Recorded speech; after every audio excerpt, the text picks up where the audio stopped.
alladzi bi ni'matihi tatimmus shalihat. Segala puji bagi Allah Jalla Jalaluh yang karena nikmatnya kebaikan-kebaikan menjadi sempurna. Kita bisa belajar, pendengaran kita bisa kita gunakan, penglihatan kita bisa kita pakai, hati kita juga bisa berfikir. Itu karena Allah Jalla Jalaluh yang memberikannya kepada kita. Pernahkah kita melihat seorang yang akalnya sudah diangkat, hatinya pun sudah pergi, dia tidak lagi memakai pakaian. Kalaupun dia pakai pakaian, kadangkala tidak menutup auratnya. Dipanggil pun dia tidak mendengar. Pandangan matanya pun kosong. Kalau kita melihat mereka, maka kita akan bangkit untuk mengucapkan Alhamdulillah. Segala puji bagi Allah Jalla Jalaluh. Allahumma salli wa sallim ala sayyidina wa maulana Muhammadin wa ala alihi wa ashabihi ajma'in. Ya Allah, semoga salawat dan salam senantiasa Engkau curahkan untuk hamba kekasih-Mu, untuk baginda Nabi kita Muhammad alaihi salatu wassalam, untuk keluarga beliau, para sahabat beliau, dan orang-orang yang mencintai beliau. Amma ba'd. Kalau bicara lelah, semuanya lelah memang. Karena memang kita berada di tempat yang diciptakan untuk berlelah ria.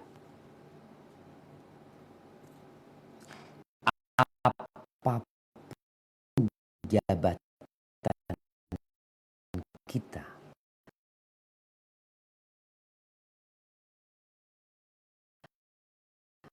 apapun pekerjaan kita, apapun tugas yang kita emban, modal pay, semuanya lelah. Di dalam hadis yang diriwayatkan oleh Imam Muslim, Rasulullah sallallahu alaihi wasallam mengatakan, ad-dunya sijnul mu'min wa jannatul kafir. Dunia ini adalah penjara buat orang yang beriman, dan surga buat orang-orang kafir. Subhanallah. Kenikmatan dunia, kemewahan dunia, kelezatan dunia, bila engkau beriman kepada Allah dan hari akhir, maka engkau berada di penjara sebenarnya, dibandingkan dengan nikmat yang Allah akan berikan kepadamu nanti di surga Allah Azza wa Jalla. Adapun bagi orang-orang kafir, sesulit apapun hidup, sengsara apapun kondisi yang mereka hadapin, bila dibandingkan dengan azab yang menanti mereka, maka sekarang mereka dalam kesusahan mereka berada di surga. Allah Azza wa Jalla berfirman di surat Muhammad sallallahu alaihi wasallam, surat dengan nama Nabi kita alaihi salatu wassalam, di ayat 12. Silahkan dibaca. A'udzubillahi minasyaitonirrajim. Innallaha yudkhilul ladzina amanu wa 'amilus solihati jannatin tajri min tahtihal anhar wal ladzina kafaru yatamatta'una wa ya'kuluna kama ta'kulul an'amu rumat wallahum.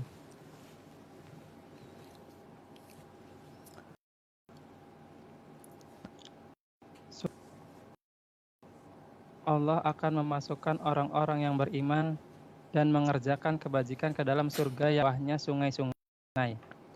Dan orang-orang yang kafir menikmati kesenangan di dunia dan mereka makan seperti hewan makan, dan kelak nerakalah tempat tinggal bagi mereka. Nah, itu sudah keputusan. Allah menciptakan dunia ini sebagai negeri bala. Isinya bala dunia ini. Kalaupun ada yang lezat, kelezatan itu pun berbalut bala.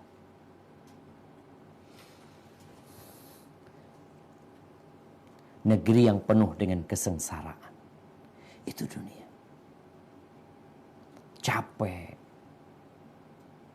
lelah, gundah, galau, bencana yang terus-terusan datang menimpa. Kalaupun pergi ada bencana lainnya yang datang, penyakit dengan berbagai model. Kalau kita berangkat ke rumah sakit, kita akan dengar dari dokter mungkin ribuan macam penyakit. Ini sakit ini sakit ini. Kita akan melihat, ya Allah, seperti ini dunia. Kalau kita berangkat ke pasar, kita akan melihat ada orang-orang yang teriak-teriak, ada yang ngangkut, ada yang harus mengusap keringatnya, capek jemaah. Itu sudah menjadi tabiat kehidupan dunia ini. Maka nggak perlu mengeluh.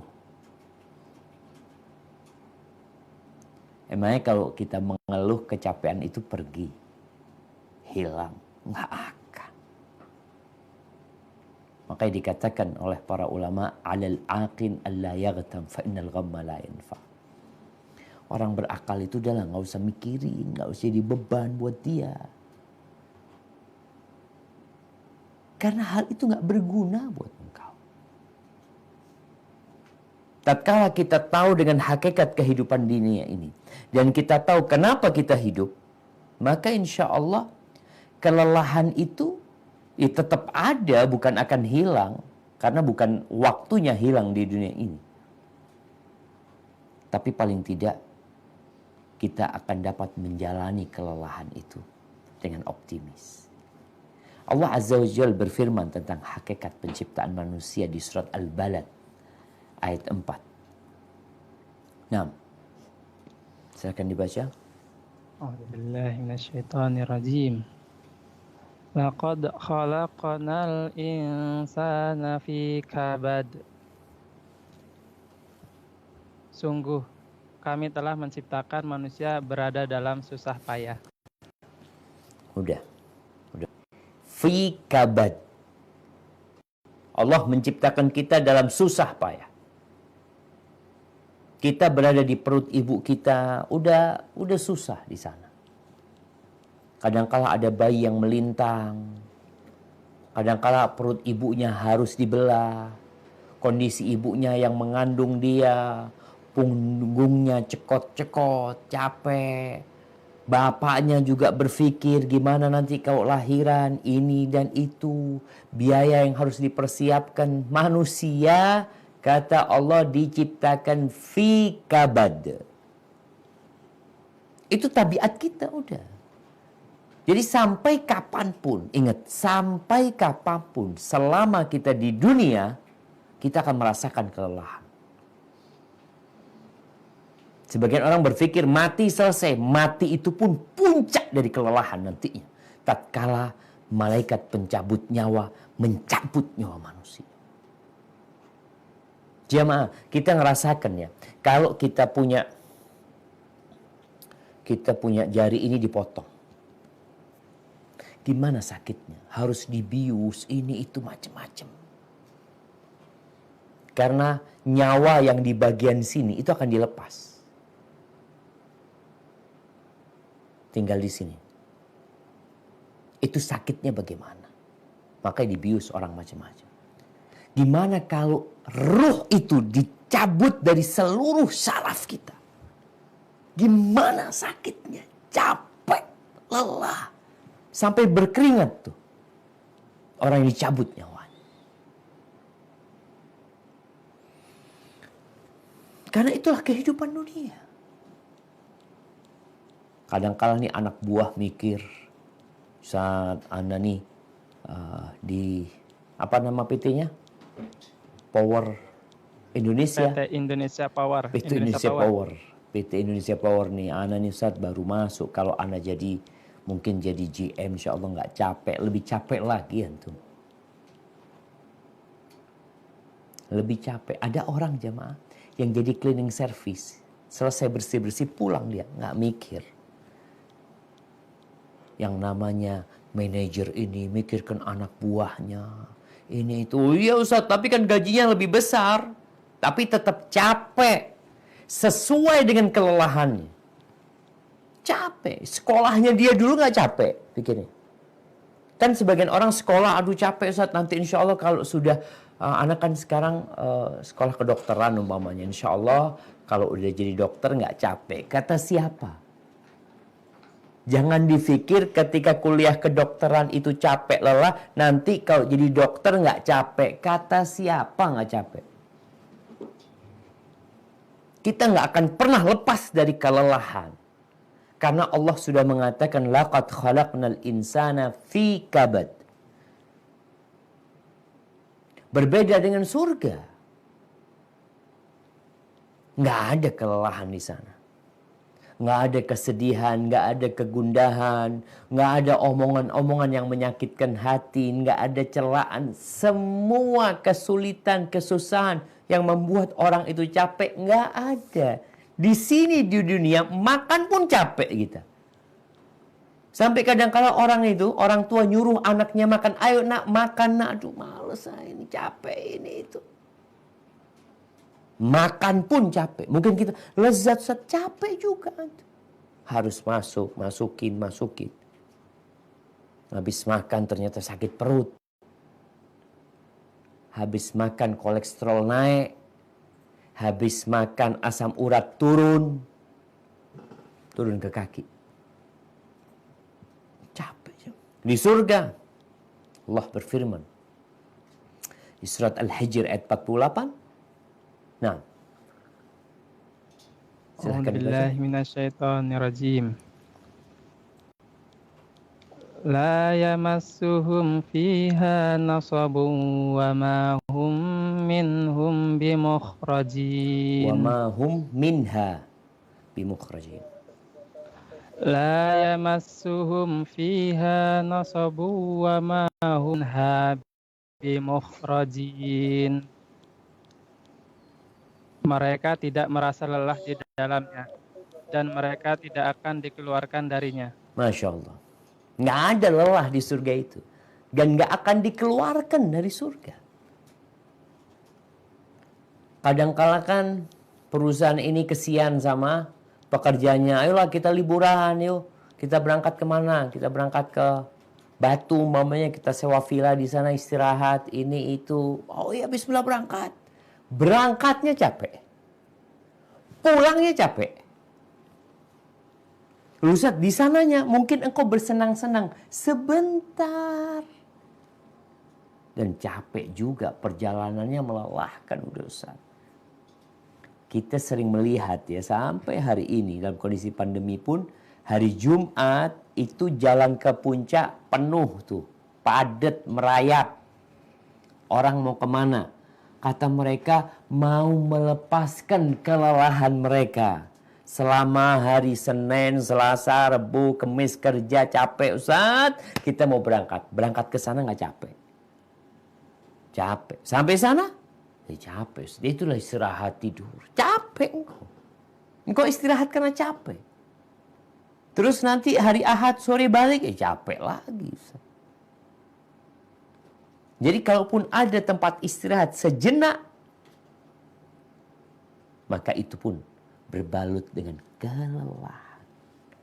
Sedangkan di surga, mereka tidak akan merasakan kelelahan dan mereka nggak akan dikeluarkan dari sana. Karena kalau kita istirahat di sebuah hotel, di sebuah villa yang nyaman sekali ya, hari Jumat berangkat, kemudian hari Sabtu di sana, Ahad dikatakan insya Allah check out jam 12. Allahu Akbar, harus check out keluar. Ya, engkau capek lagi.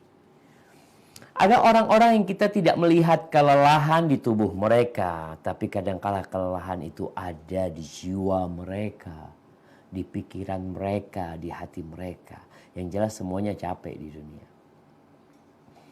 Di surat Fatir ayat 34, Allah menjelaskan tentang penghuni surga. Apa yang mereka katakan? Nah, A'udzubillahi minasyaitonirrajim. Wa qalu alhamdulillahilladzi adhaba 'anna al-haraj annal hazan.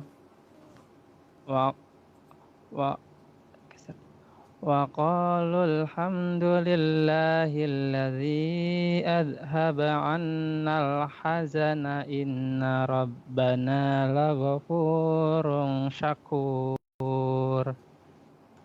Dan mereka berkata, segala puji bagi Allah yang telah menghilangkan kesedihan dari kami. Sungguh, benar Maha Pengampun, Maha Mensyukuri. Nah, Allah tuh Maha Pengampun. Allah kasih surga tuh bukan karena kita berhak mendapatkan surga, tapi karena Allah kesian sama kita. Kita beramal sedikit dikasih surga yang seperti itu cuma, yang gak ada kesusahan sama sekali. Allah tuh Maha Penyukuri. Beramal sedikit dibalas banyak sama Allah Subhanahu wa taala. Apa yang mereka katakan? Segala puji bagi Allah yang telah mengusir dari kita kesedihan, hilang semua kesedihan kalau udah masuk surga. Ahibati fillah, jadi memang ada hikmah yang besar sekali tatkala Allah menjadikan dunia ini tempat kelelahan, tempat kesulitan, capek kita di sini. Di samping di situ ada kenyamanan, ada hal-hal yang menggoda kita. Supaya apa? Supaya kita tidak bersandar kepada dunia. Kau mau apa dari sini sih? Kau capek di sini. Mau punya uang banyak capek, uang sedikit capek. Ini tempat capek memang di sini, tempat kelelahan jemaah. Ahibati fillah, berkaitan dengan yang lelah bekerja. Udah lelah bekerja Ustaz. Ada yang di PT Indonesia Power ini mungkin ada yang 2 tahun, 3 tahun, 10 tahun. Yang kerja capek, lelah. Yang di PHK juga lelah. Terus antum mau di PHK, milih kerja apa di PHK? Untuk milih ya tetap bekerja loh Ustaz, walaupun capek kita akan kerjakan. Iya jemaah. Kalau bicara bekerja dan kelelahan yang dirasakan oleh seorang pekerja. Kita dulu waktu di pesantren, awal-awal masuk pesantren itu kita disuruh menghafalkan sebuah kalimat hikmah. Salah satunya adalah wa malladzatu illa ba'da ta'ab. Tidaklah kelezatan dirasakan kecuali setelah kelelahan. Kenyamanan, kelezatan itu akan dirasakan setelah kita melalui proses bekerja, beramal yang penuh dengan kelelahan. Ya kita harus kerja di dunia ini karena memang tempat kerja. Sampai Imam Ahmad mengatakan rahimahullahu ta'ala, ad-dunya daru amal. Dunia ini tempat beramal, tempat bekerja kita. Sholat tuh capek. Makanya gak capek orang sholat 5 waktu. Di masjid lagi. Pulang dari masjid, dapat apa? Gak dapat apa-apa Ustaz. Kalau antum kerja, berangkat pagi, pulang sore, akhir bulan, ada duit yang masuk ke rekening. Tapi kita sholat nih, anggap umur anak nih 40 tahun lebih nih. 40 tahun kali 5 waktu. Berapa kali kita udah sholat? Apakah ketika pulang masjid kita dapat fulus? Nggak dapat. Tahu-tahu di rekening nambah? Enggak. Karena di sini tempat kita beramal. Tempat kita bekerja. Nanti pembalasannya. Akhirat itulah hari pembalasan. Ahibati fillah, kalau Islam mengajarkan kepada umatnya untuk beramal, itu bukan hanya beramal untuk akhirat. Engkau yang muslim, tolong difahami. Islam ini peduli sama urusan bekerja. Ada orang yang mengatakan bekerja. Tunggu dulu. Islam ini bekerja untuk dua negeri. Buat negeri dunia dan negeri akhirat. Beramal untuk dunia dan beramal untuk akhirat. Kita tuh sering mendengar mungkin ya. Seorang ustadz, penceramah yang menyebutkan sebuah hadis yang bunyinya i'mal lidunyaka ka'annaka ta'ishu abada. Beramallah, bekerjalah untuk duniamu seakan-akan engkau akan hidup selama-lamanya. Wa'mal li akhiratika ka'annaka tamutu ghadan. Dan bekerjalah untuk akhiratmu seakan-akan engkau besok akan mati. Namun ungkapan ini bukan hadis. Bukan hadis, tapi dia hanya ungkapan yang penuh dengan hikmah dan maknanya pun bisa dipakai. Allah nyuruh kita beramal, bekerja untuk dunia. Iya. Selain untuk beribadah, na'am. Karena sejatinya Allah menciptakan kita, wa ma khalaqtul jinna wal insa illa liya'budun. Dan tidaklah aku ciptakan bangsa jin dan manusia kecuali untuk beribadah kepadaku. Bekerja pun jadi ibadah. Allah perintahkan hal itu. Coba kita buka surat Al-Mulk ayat 15. Apa kata Allah?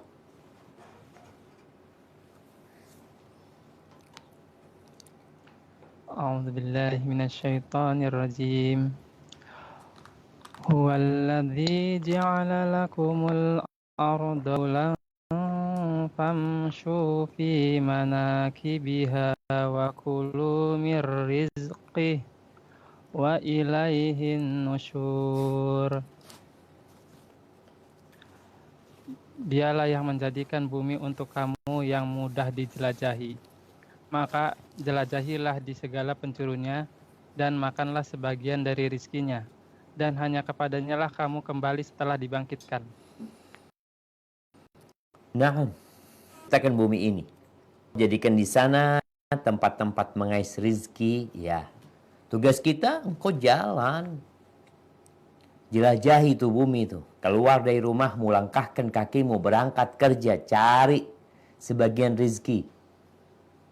Tapi ingat, engkau nggak lama hidup di dunia. Engkau akan mati dan akan dibangkitkan. Allah menyuruh kita bekerja, tapi kita diingatkan kita bakal mati loh. Karena ada orang yang bekerja lalu menjadi budak pekerjaannya. Bahkan dia siap meninggalkan sholat. Dia siap meninggalkan puasa. Dia siap meninggalkan hukum-hukum agamanya untuk pekerjaan dia. Maka Allah ingatkan, engkau silahkan bertebaran di muka bumi ini. Jelajahi itu dalam mengais rezeki, tapi jangan lupa engkau bakal mati. Bakal dikembalikan kepada Allah SWT. Dan ketika bekerja, ada satu hal yang harus selalu ada dalam hati kita. Apa? Yang memberikan rizki itu Allah. Apa kata Allah di surat Az-Zariyat? Ayat 20-23. 22-23. Nah. A'udzu billahi minasyaitonir rajim. Wa fis samaa'i rizqan ma tu'adun. Fa rabbis samaa'i wal ardi innahu lahaqqum mithla ma annakum tantiqun. Dan di langit terdapat sebab-sebab rizkimu dan apa yang dijanjikan kepadamu. Maka demi Tuhan langit dan bumi, sungguh apa yang dijanjikan itu pasti terjadi seperti apa yang kamu ucapkan. Barakallahu fikum. Ingat, bekerja nih kita. Tapi yang kasih rizki bukan perusahaan. bukan PT Power Indonesia. Mereka hanya menyalurkan rezeki kita. Karena bisa jadi hari ini kita bekerja di PT Power Indonesia, besok enggak. Kita lihat di dunia sedang terjadi PHK besar-besaran. PHK jutaan kalau dikumpulkan dari seluruh penjuru dunia. Coba tanyakan, apakah ada yang di PHK, ini dari perusahaan di PHK umpamanya 10.000 orang. Tahu-tahu besok mati 10.000 orang. Karena nggak ada rezekinya. Sama perusahaan ini diputus. Nih kadangkala ada orang-orang yang cara berpikirnya sempit. Dia berpikir, kalau anak di PHK, anak terus makan apa? Anak punya anak, anak punya istri, anak punya keluarga. Ini harus dicamkan bahwa yang memberikan rezeki itu Allah. Dan di langit itu rezeki kalian. Terus gaji itu sebagian rezeki. Fulan hanya menyalurkan rezeki yang Allah berikan. Dan secara realita kita melihat binatang-binatang tuh. Kerja di mana tuh binatang? Kerja di mana mereka? Kok mereka hidup? Sekolah di mana mereka? Sekolah nggak pernah, tapi bisa hidup ya. Karena memang kita tahu rezeki itu tidak ikut ijazah. Nggak ikut ijazah. Ada orang lulus SMA, nggak lulus SMA apa? Jadi menteri. Mungkin aja. Ingat, rezeki tidak ikut ijazah. Baik, para nabi. Apakah para nabi itu ketika diangkat menjadi nabi, lalu mereka nggak bekerja? Mereka tiap pagi buka bantalnya fulus. Emangnya kayak gitu? Ke meja makan dibuka ada makanan. Rasul Shallallahu Alaihi Wasallam sering ke rumah istrinya bertanya apakah ada makanan, nggak ada. Kata beliau, kalau gitu aku puasa. Nabi itu kerja, mengembala kambing, berdagang, capek, lelah. Bayangkan bagaimana Nabi SAW bawa dagangan Khadijah ke Syam, naik onta selama sebulan penuh. Balik lagi, 2 bulan dihabiskan di jalan. Capek enggak? Lelah enggak? Lelah jemaah. Ada Nabi SAW yang jadi tukang kayu. Ada yang jadi pandai besi. Kerja mereka. Para sahabat Nabi kerja. Ahibati fillah. Jangan meremehkan pekerjaan dunia. Jangan meremehkan kelelahan engkau ketika bekerja. Karena sejatinya engkau bekerja itu pun sebanding dengan jihad fisabilillah. Percaya nggak? Coba kita buka Quran. Surat Al-Muzammil. Akhir dari surat Al-Muzammil. Ayat 20 di surat Al-Muzammil. Nah, ini ayat yang berkaitan dengan sholat malam. Silakan dibaca. A'udzubillahi minasyaitonirrajim.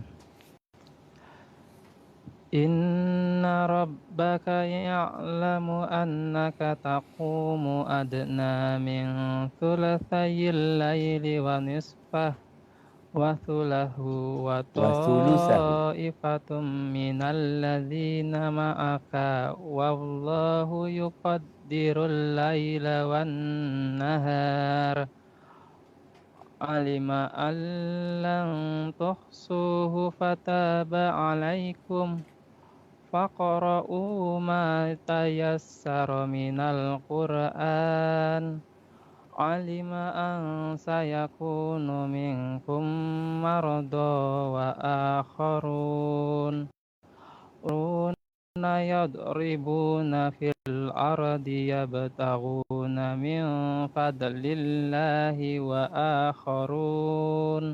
وآخرون يقاتلون في سبيل الله فما تيسر منه وأقيموا الصلاة وآتوا الزكاة وأقرضوا الله قرضا حسنا وما تقدموا لأنفسكم من خير تجدوه عند الله هو خيرا وأعظم أجرا واستغفروا الله Innallaha ghafurur rahim. Sesungguhnya Tuhanmu mengetahui bahwa engkau Muhammad berdiri sholat kurang dari 2/3 malam, atau 1/2 malam, atau 1/3 malam, atau 1/3, dan demikian pula segolongan dari orang-orang yang bersamamu. Allah menetapkan ukuran malam dan siang. Allah mengetahui bahwa kamu tidak dapat menentukan batas-batas waktu itu, maka Dia memberi keringanan kepadamu. Karena itu, bacalah apa yang mudah bagimu dari Al-Quran. Dia mengetahui bahwa akan ada di antara kamu orang-orang yang sakit, dan yang lain berjalan di bumi mencari sebagian karunia Allah, dan yang lain berperang di jalan Allah. Maka bacalah apa yang mudah bagimu dari Al-Quran, dan laksanakanlah sholat, tunaikanlah zakat, dan berikanlah pinjaman kepada Allah pinjaman yang baik. Kebaikan apa saja yang kamu perbuat untuk dirimu, niscaya kamu memperoleh balasannya di sisi Allah sebagai balasan yang paling baik dan yang paling besar pahalanya. Dan mohonlah ampunan kepada Allah. Sungguh Allah Maha Pengampun, Maha Penyayang. Astagfirullah. Barakallahu fiik.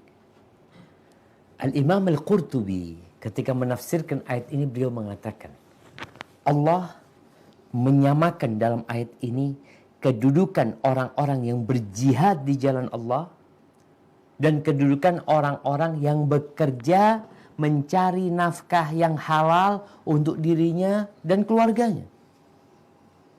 Wa akharuna yadribuna fil ard yabtaghuna min fadlillah wa akharuna yuqatiluna fi sabilillah. Ada yang bekerja mengais rizki dan ada yang berjihad di jalan Allah Azza wa Jalla. Allah samakan.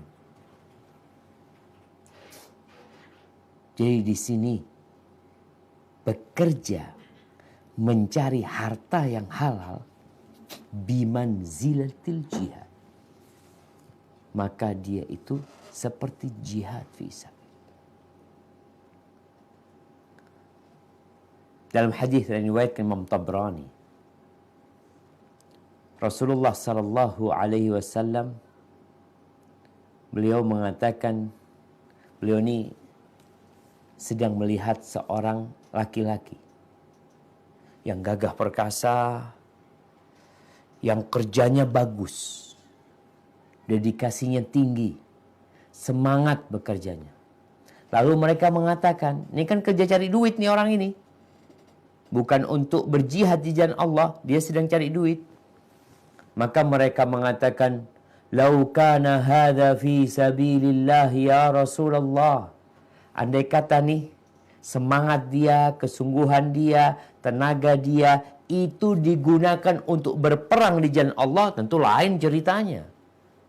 Ini kan cuma dipakai kerja cari duit. Apa kata Nabi alaihi salatu wassalam? In kana kharaja yas'a ala waladihi sigharan fahuwa fi sabilillah. Kalau dia ini bekerja, keluar rumahnya, mengais rizki untuk memberikan nafkah. Lihat nih, niat nih. Jadi teman-teman yang bekerja, bagaimana pekerjaan dia, kelelahan dia itu bukan hanya membuahkan fulus di dunia, tapi membuahkan surga di akhirat nanti.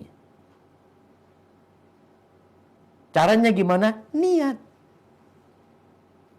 Kalau dia ini bekerja untuk memberikan nafkah kepada anak-anaknya yang masih kecil, fahuwa fi sabilillah.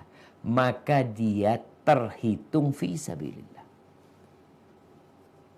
Wa in kana kharaja yas'a ala abawain. Kalau dia bekerja untuk memberikan nafkah kepada kedua orang tuanya yang sudah sepuh, fahuwa fi sabilillah. Maka dia di jalan Allah. Yang ketiga, wa in kana kharaja yas'a ala nafsihi yu'iffuha fahuwa fi sabilillah. Kalau dia keluar hanya untuk memberikan nafkah kepada dirinya, untuk makan dia, untuk biaya hidup dia, agar dia nggak minta-minta sama orang, agar dia tidak bertindak melakukan hal-hal yang dosa. Dia ingin menjaga kehormatan dirinya. Dia bekerja ya untuk biaya hidup dia. Fahuwa fi sabilillah. Maka orang ini fi sabilillah. Yang keempat, wa in kana kharaja yas'a riya'an wa mufakharatan fahuwa fi sabili syaitan. Tapi kalau dia keluar bekerja riya, untuk pamer hartanya, untuk berbangga-banggaan dengan apa yang dia miliki. Dia punya mobil ini, dia punya motor ini, hanya untuk berbangga-bangga. Artinya dia capek, lelah, hanya untuk berbangga-banggaan, memamerkan apa yang dia miliki. Tujuannya itu, fahuwa fi sabili syaitan. Maka ni orang di jalannya syaitan. Jadi kembali kepada niat ketika bekerja. Kalau bicara lelah, kita udah bicara dari awal. Semuanya lelah. Tapi gimana kelelahan kita? Ada nilainya. Niatnya yang diperbaiki. Al-Imam At-Tirmidzi meriwayatkan bahwa Nabi SAW bersabda, At-tajirul aminus saduqul muslim ma'an nabiyina was-siddiqina was-syuhada yaumil qiyamah. Seorang bisnismen, tajir, seorang pedagang yang amanah, yang jujur, muslim, dia kedudukannya akan bersama para nabi, para siddiqin, orang-orang yang mati syahid fi sabilillah pada hari kiamat, jemaah. Kok bisa Ustaz ya? Padahal dia cari dunia loh Ustaz. Pedagang nih, cari dunia, cari fulus dia. Kok bisa dia kedudukannya bersama para nabi, bersama orang-orang yang soleh, bersama orang-orang yang mati syahid? Nah, kalau dia benar dagangnya dan benar niatnya.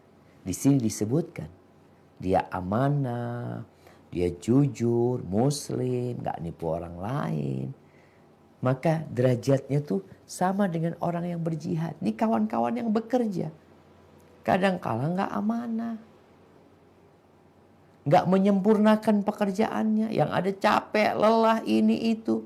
Cobalah berpikir. Aku ini dapat pahala besar loh kalau benar kerjaanku. Kalau aku menyempurnakan pekerjaanku. Yang mungkin bos tidak melihat. Atasan tidak mengawasin. Anak kadang-kala kesian jemaah. Ada tukang-tukang bangunan ya. Itu kalau pengawasnya pergi, duduk-duduk mereka. Nanti pengawasnya datang, langsung berdiri. Ambil bata dia. Dia berkhianat. Nggak amanah. Gaji yang diberikan kepada dia, seharusnya dia menyelesaikan 2-3 meter, dia cuma selesaikan 1 meter umpamanya. Gimana uang yang diberikan kepadanya ketika dia tidak amanat dalam pekerjaan tersebut. Jadi capek memang jemaah, capek Ustaz. Nah, tapi kedudukan bersama para nabi. Dalam hadis riwayatkan Imam Bukhari dari Zubair bin Awam radhiyallahu anhu dari Rasulullah sallallahu alaihi wasallam, beliau mengatakan, la ayyakhudha ahadukum hablahu fayati bihuzmatil hatabi ala dhahrihi fayabi'aha. Seorang di antara kalian mengambil talinya, Lalu dia mengumpulkan batu kayu bakar. Dia ikat tuh. Dia bawa di punggungnya. Kemudian dia jual. Fayakuffallah biha wajhahu. Kemudian Allah menyelamatkan wajahnya, yakni menghormati. Kehormatan dia terjaga. Khairun lahu min ayyas'alan nas. Itu lebih baik daripada dia minta-minta sama manusia. Kadang-kala ada yang ngasih, kadang-kala ada yang tidak ngasih. Itu lebih mulia. Engkau kerja cari kayu bakar, capek, lelah, lebih mulia daripada engkau minta-minta. Islam memerintahkan kepada kita untuk bekerja. Islam ini memerangi kemalasan, jemaah. Kemudian dalam hadis riwayat Bukhari pula dari Al-Miqdam ibn Ma'di Karibah radhiyallahu anhu, dari Rasulullah sallallahu alaihi wasallam, beliau mengatakan, ma akala ahadun ta'aman qat khairan min ayyakula min amali yadih. Tidaklah seorang mengkonsumsi makanan yang lebih baik dari makanan yang dia konsumsi berasalkan dari pekerjaan tangan dia. Wa inna Nabiullah Daud alaihissalam, Nabiullah Daud alaihissalam kana ya'kulu min amali yadi. Beliau tuh makan dari hasil kerja tangannya. Bekerja dia, nggak minta-minta. Makanya sahabat Nabi itu, kalau urusan pekerjaan dunia, mereka semangat bekerja.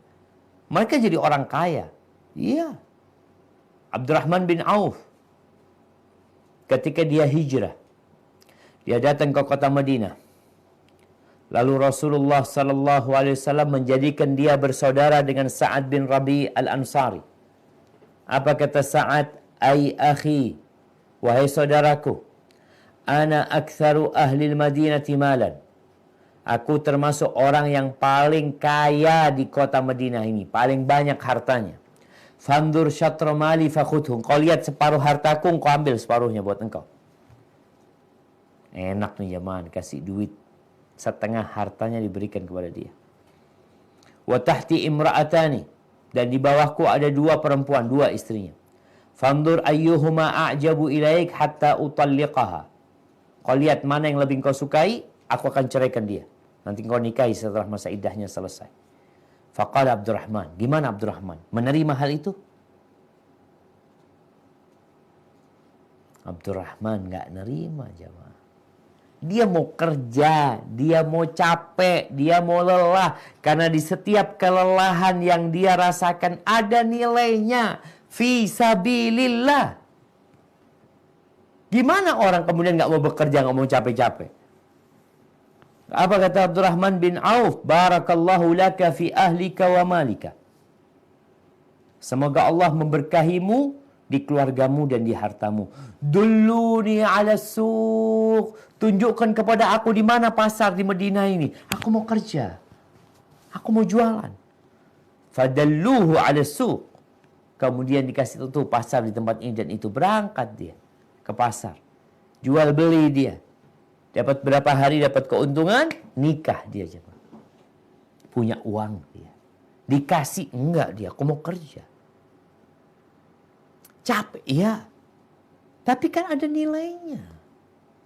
Ini yang kadang-kala kita tidak memahami.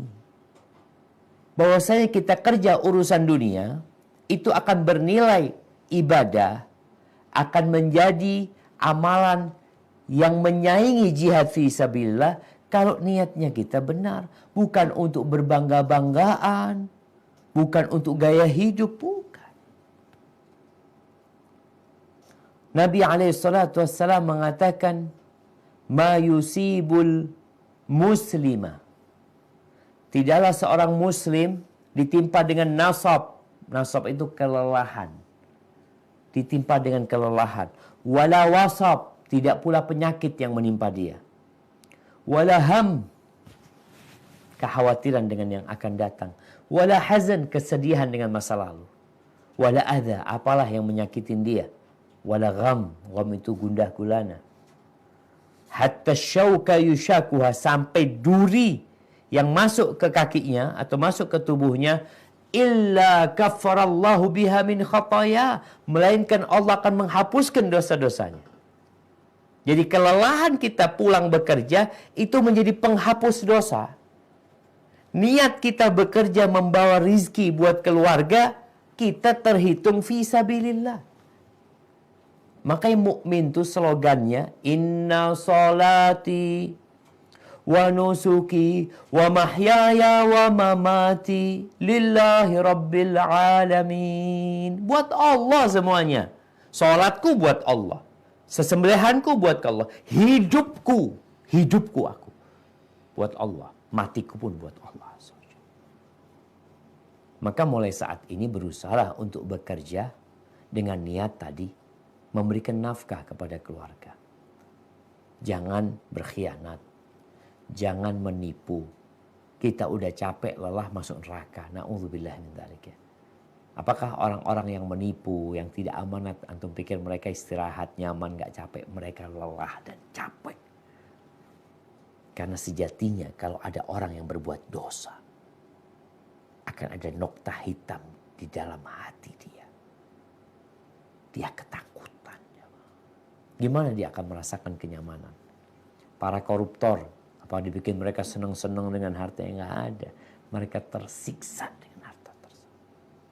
Maka sekali lagi, bekerjalah dengan sempurna. Niatkan tadi, ini kerja untuk memberikan nafkah kepada keluarga. Atau untuk dirimu sendiri kalau engkau belum punya keluarga. Engkau akan mendapatkan ganjaran fi sabilillah. Hatta luqma, kata Nabi SAW, sampai sesuap makanan. Tarfa'uha ila fimra'atik. Sesuap makanan engkau angkat lalu engkau suapkan kepada istrimu. Tahtasibu indallah, bicara niat lagi. Kau berharap pahala kepada Allah, itu dikasih pahala. Asalkan pekerjaannya halal juga. Jangan sampai kita ikhlas.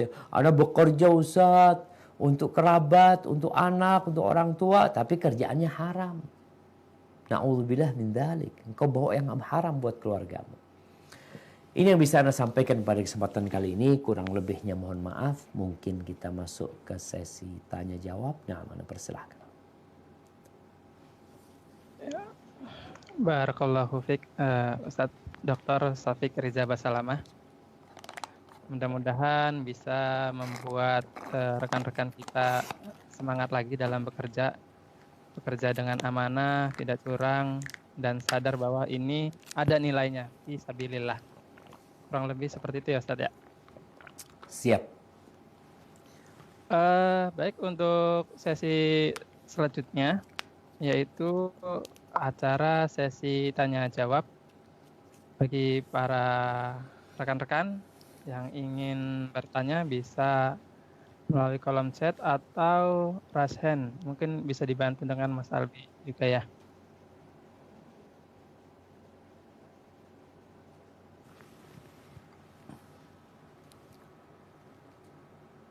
Ini udah ada yang bertanya, Ustaz. Tafadhal. Dari Galih Maulana Malik. Pertanyaannya, Assalamualaikum warahmatullahi wabarakatuh. Waalaikumsalam warahmatullahi wabarakatuh. Bismillahirrahmanirrahim. Ustaz Syafiq Riza Basalamah, saya Galih Maulana dari IP Suralaya.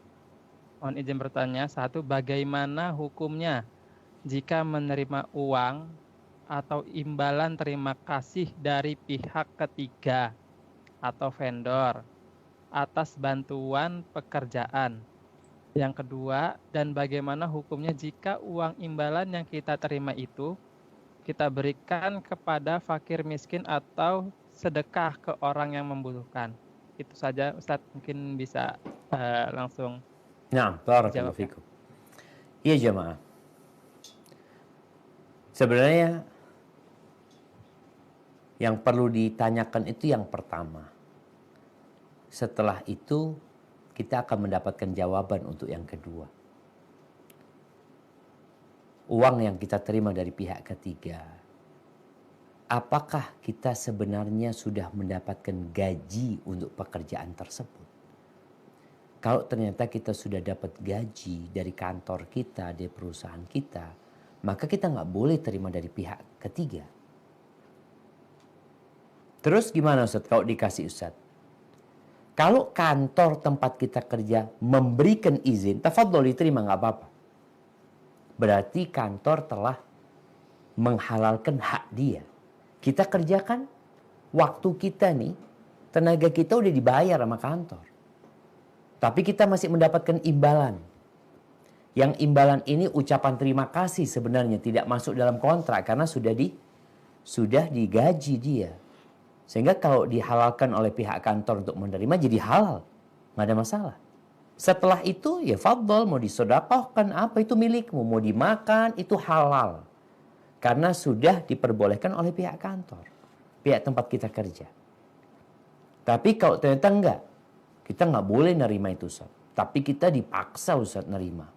Terus diapain? Ya. Yang pertama bisa kita kembalikan ke kantor kita. Kita katakan nih aku dapat duit. Fadhol. Karena kita nggak berhak. Nggak boleh kita dapat duit itu. Terus gimana kalau kantor nggak mau nerima Ustaz? Kantor enggak, kita nggak mau terima juga. Wah, fulus ini nggak jelas apa tuannya. Di sini kita berikan kepada fakir miskin pun nggak ada masalah insya Allah. Kita berikan kepada orang-orang yang membutuhkan.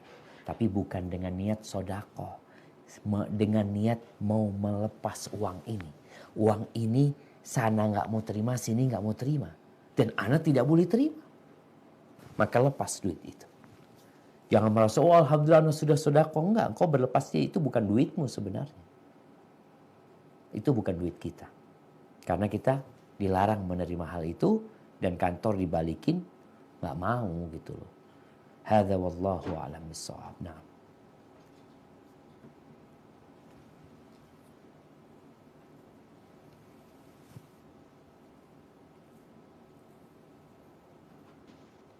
Bagi yang ingin bertanya bisa raise hand atau bicara langsung. Masih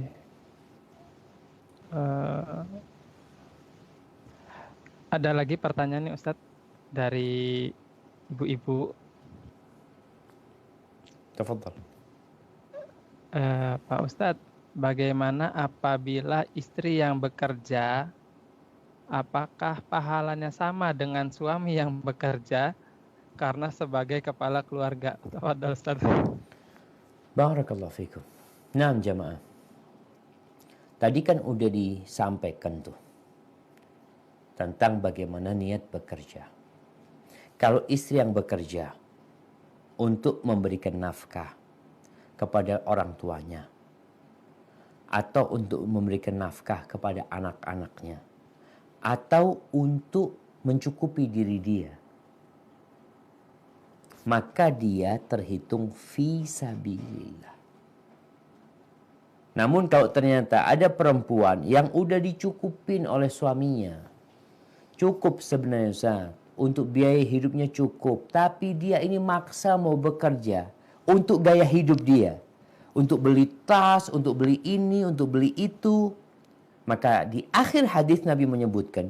Kalau dia bekerja. Sallallahu alaihi wasallam. Riya'an wa mufakharatan. Tujuannya adalah pamer.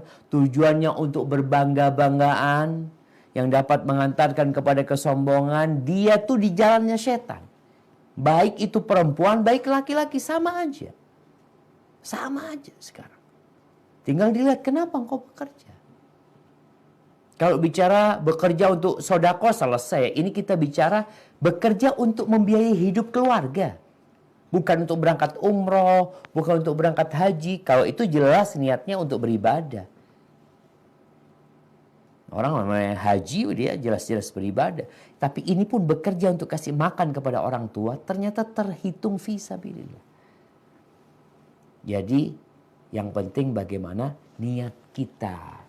Setelah niatnya benar, ya terus pekerjaannya nih. Harus benar juga.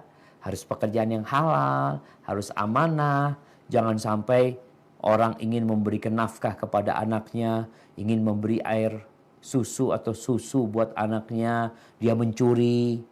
Bukan fisabilillah dia, karena kerjaannya sudah fisabilis syaitan. Hadza wallahu a'lam bissawab. Nah.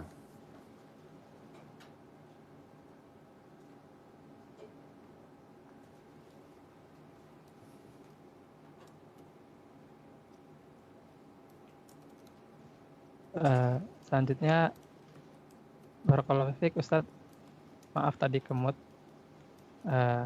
Selanjutnya ada pertanyaan juga. Bismillah, Assalamualaikum warahmatullahi wabarakatuh. Izin Waalaikumsalam bertanya warahmatullahi Ustadz, wabarakatuh.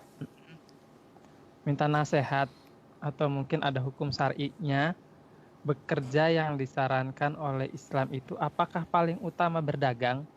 Bagaimana jika seorang karyawan seperti saya belum ada sampingan dalam dunia perdagangan?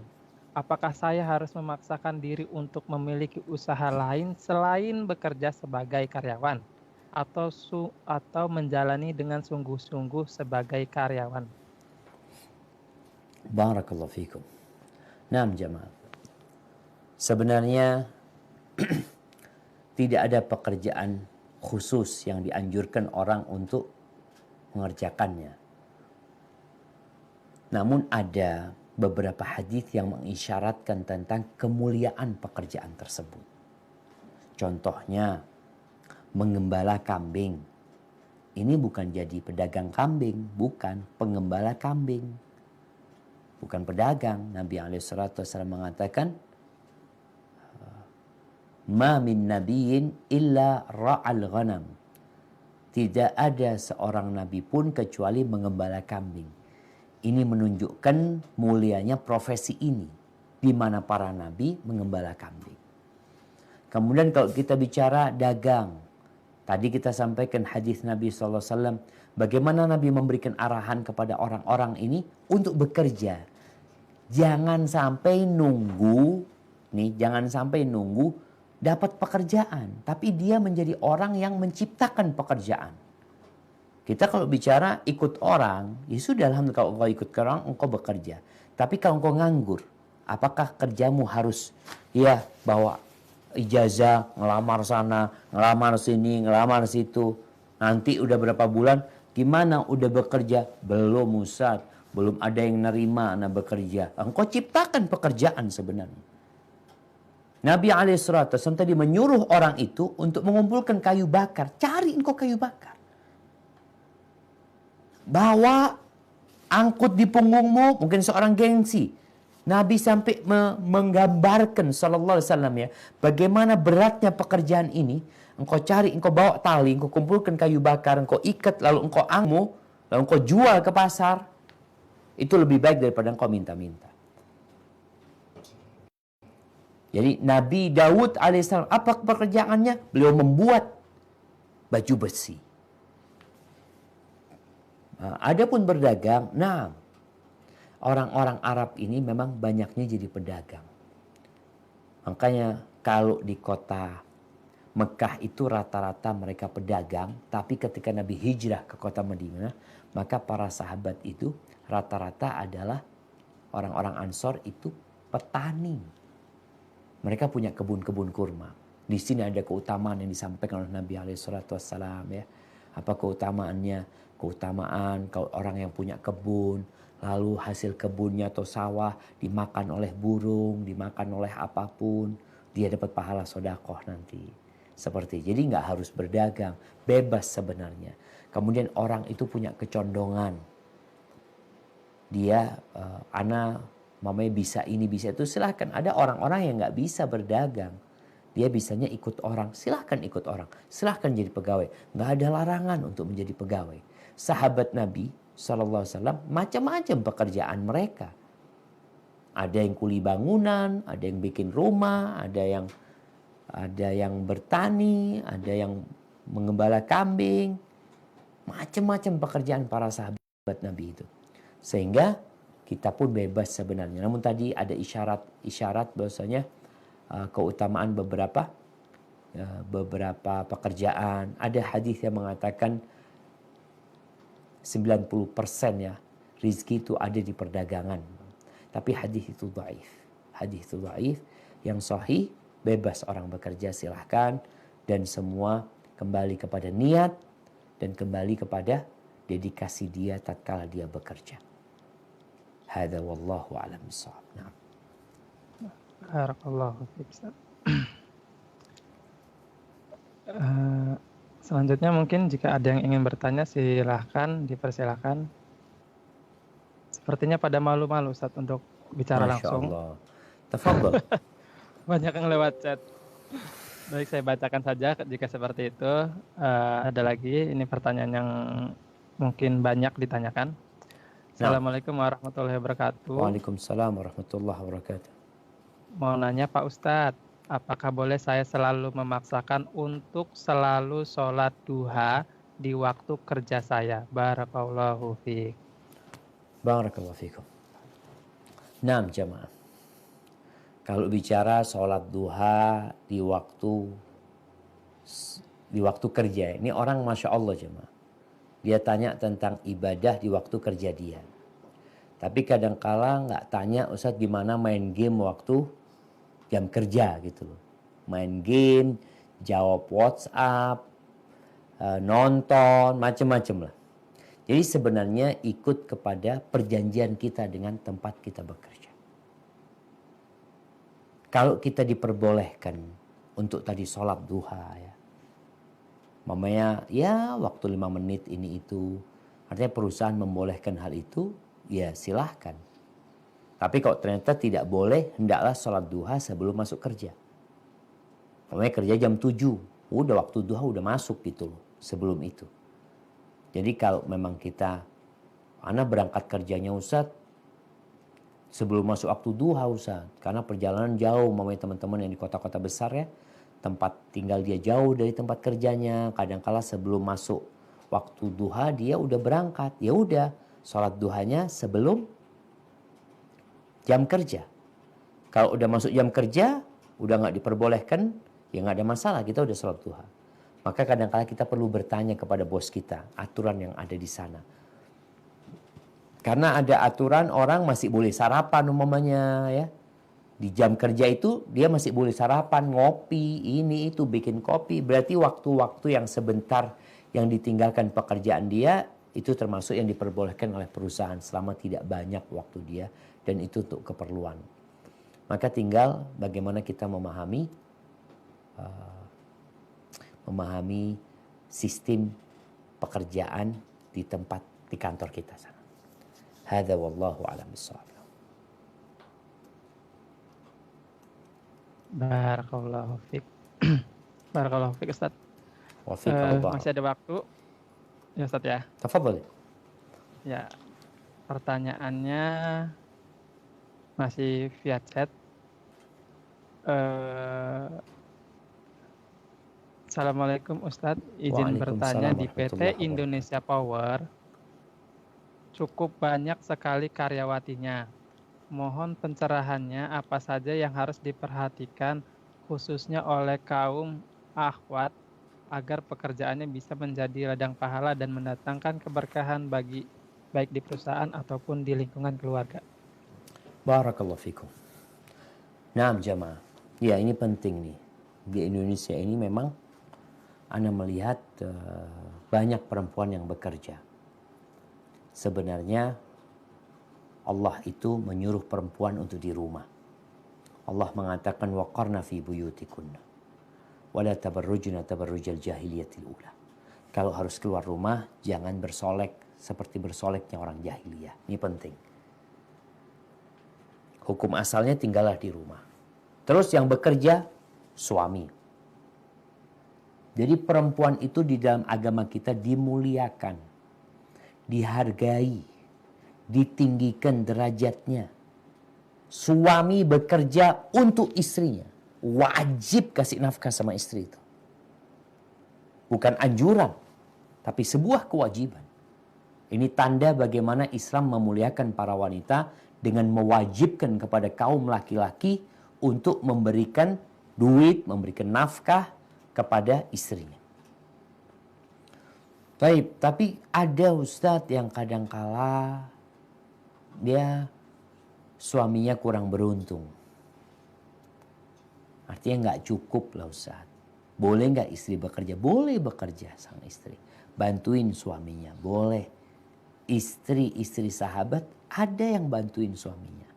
Asma binti Abi Bakar subhanallah ya. Bapaknya kaya. Tapi Asma ketika menikah dengan Zubair bin Awam dia kerja. Dia bawa tuh bantuin suaminya. Daripada suaminya harus bayar ngasih makan kudanya, dia yang kasih makan kudanya. Dan dia yang mencari makanan buat kudanya. Radhiyallahu ta'ala anha. Maka nggak ada masalah, tapi tadi aturannya diikutin. Yang kedua, jangan sampai menelantarkan kewajiban dia sebagai seorang istri dan kewajiban dia sebagai seorang ibu. Karena ada perempuan-perempuan yang sibuk bekerja sampai rumah nggak bisa melayani suaminya. Suaminya minta dilayani, capek, ini, itu, macam-macam.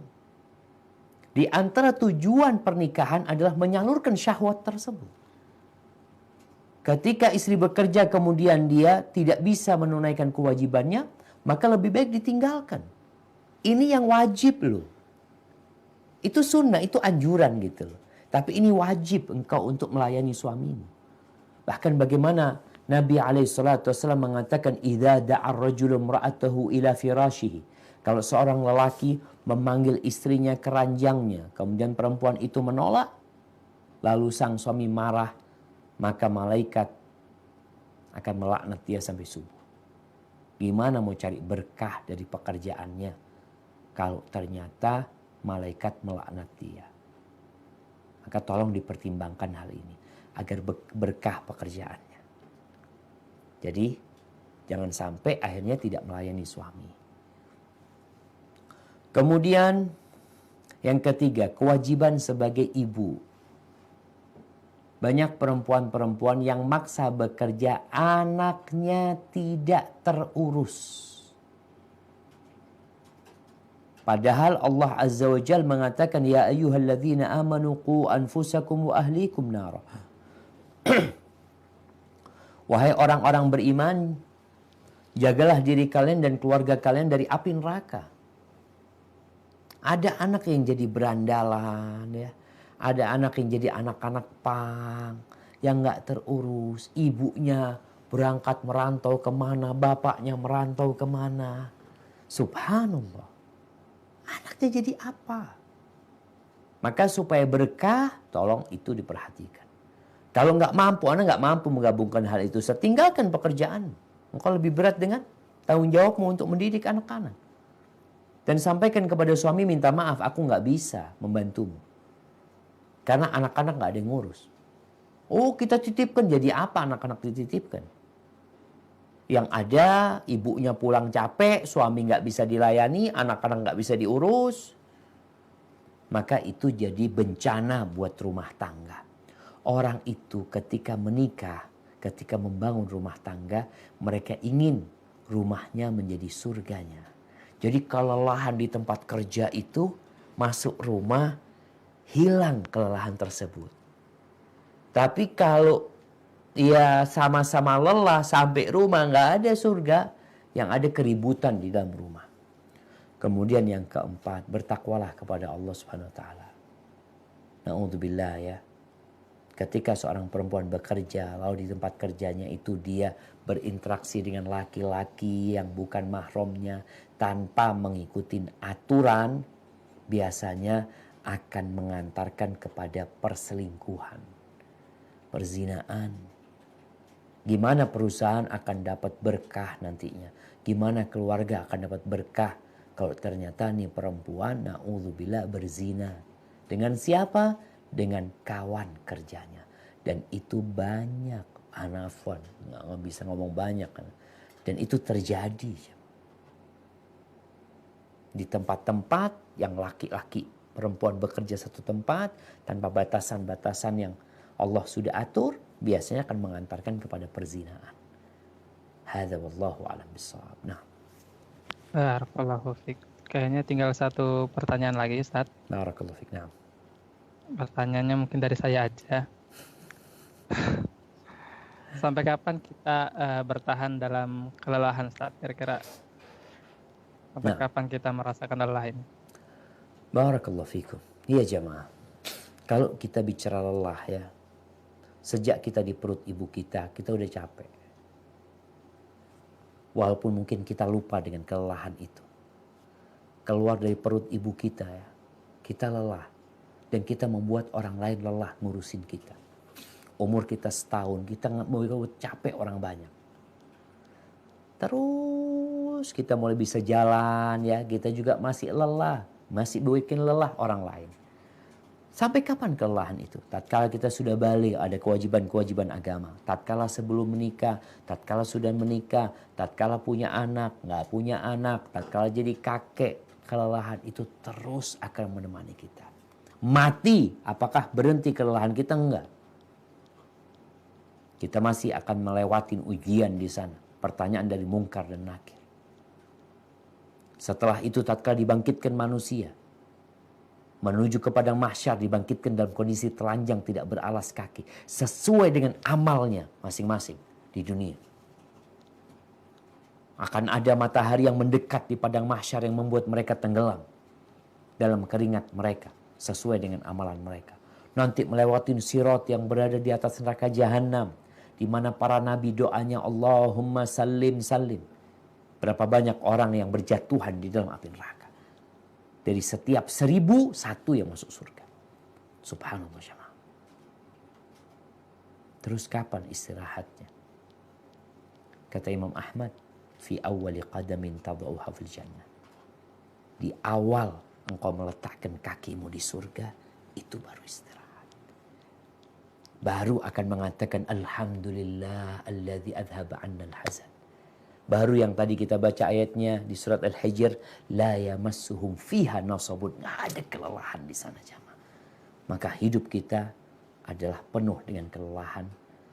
Tapi yakinlah, tidak ada sedikit pun dari kelelahan kita yang tidak mendapatkan balasan.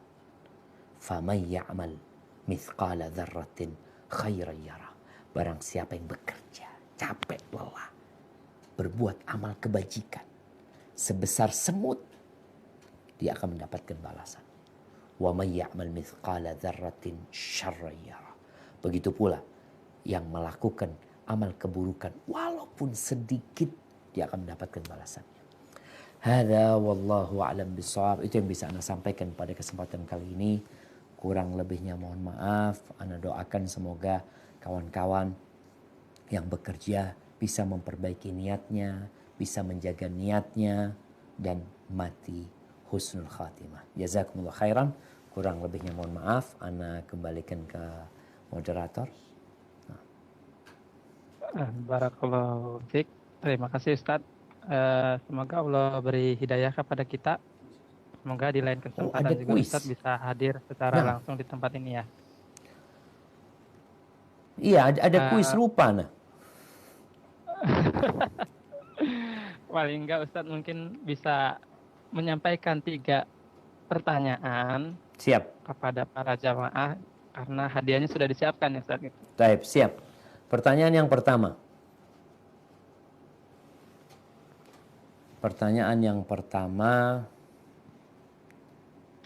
Di surat apa Allah menyandingkan pekerjaan mengais rezeki dengan jihad fi sabilillah?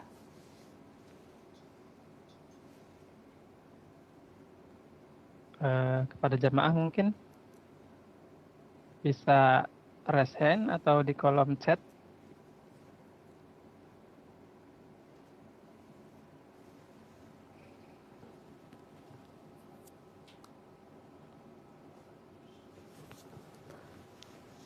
Baik, itu pertanyaan pertama. Silakan pertanyaan yang kedua, Ustaz. Baik, pertanyaan yang kedua. Apa niat yang benar dalam bekerja?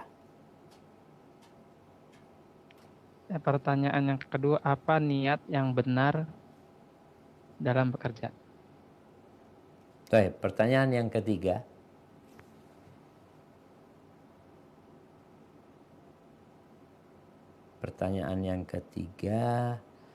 Apa niat yang salah dalam bekerja?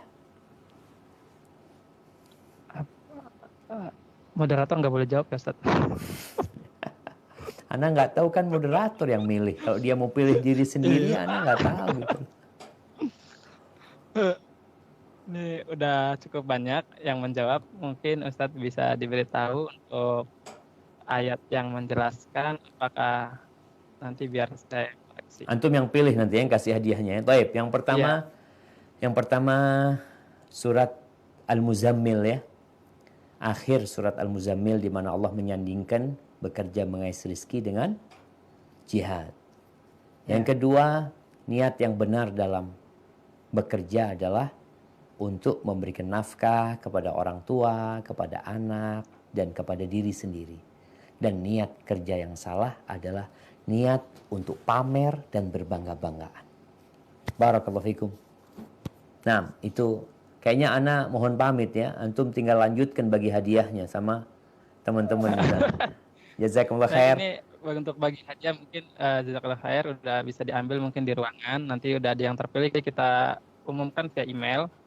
Untuk Ustadz, jazakallah khair, terima kasih. Mungkin di lain waktu bisa datang ya Ustadz ya ke kantor kita. Insyaallah. Kita tutup aja dengan doa kafaratul majelis.